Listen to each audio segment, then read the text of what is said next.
Hi guys, I'm Camilla and I'm a watercolorist from Denmark.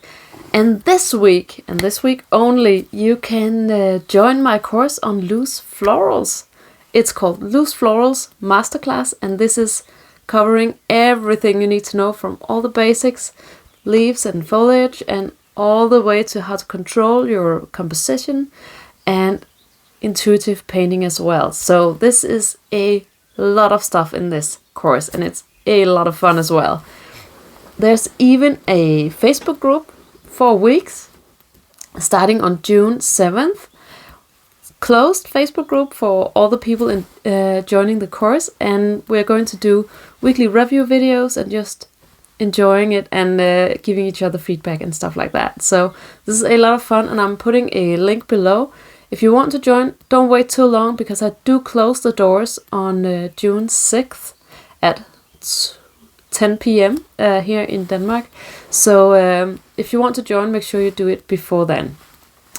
And just to give you a little bit of a taste of what this course is about, I wanted to show you a quick warm-up exercise of a loose tulip. So I'm just gonna tell you what I'm using in the course, or not in the course, in the video, and then we can dive in and get started painting some tulips.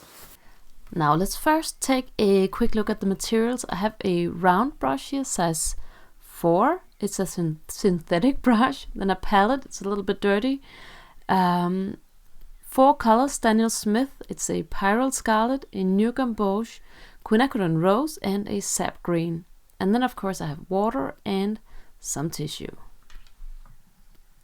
The paper I'm using is a cotton paper. It's 300 grams from Canson Heritage, and it's Coldpress.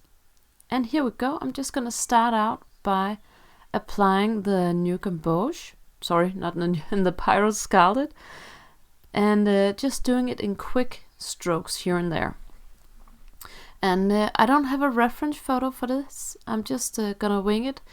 We all know, we're not all pretty sure how a tulip looks, so I'm just gonna see if I can do a few strokes to show this shape.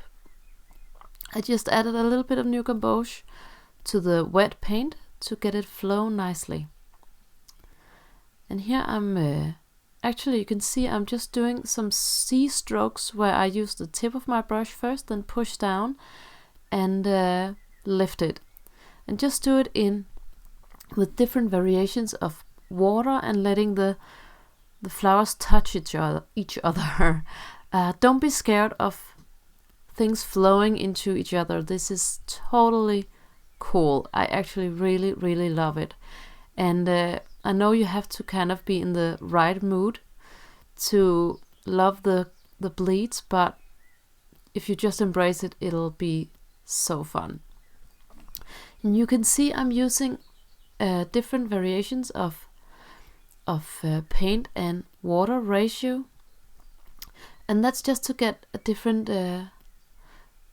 color tone or color value, because if you add more water, it'll water it down and be paler and lighter, and the more paint you add, the brighter it'll look, of course. So here you have 5 flower heads, and I can go in and paint some stems. Just using the SAP Green and letting the green touch the heads here. Just use the tip of your brush, and it's totally fine that the green bleeds into the flower. It'll create a beautiful transition and make it look super smooth. Here, just using again the tip of the brush, then pushing down with the body of the brush and adding leaves, long leaves.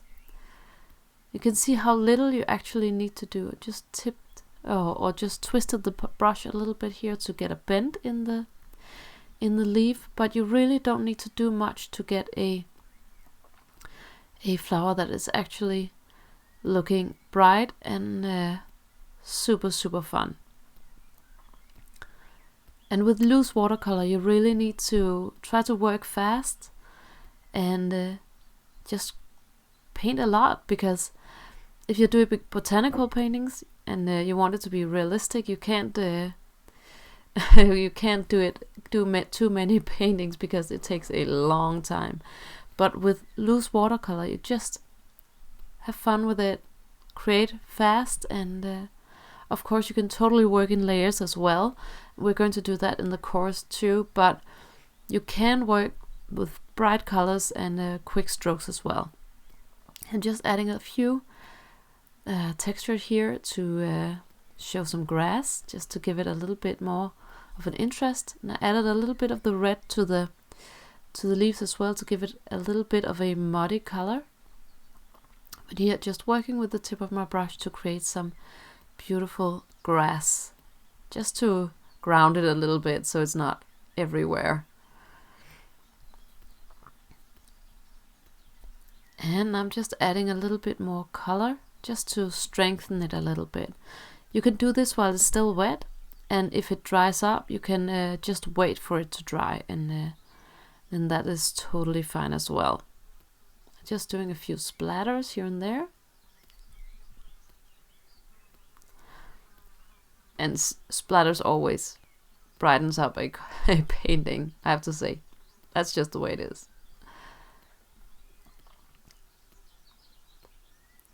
Just adding a few petals here in clean water. And you can see how the water messed up a little bit of the flower to the left, and that's totally fine, and create a bloom, which I really love. So just play around with the paint and the water and see how it can interact and create some beautiful texture. And then just have fun with it, because loose painting is all about having fun and creating a loose interpretation of a flower.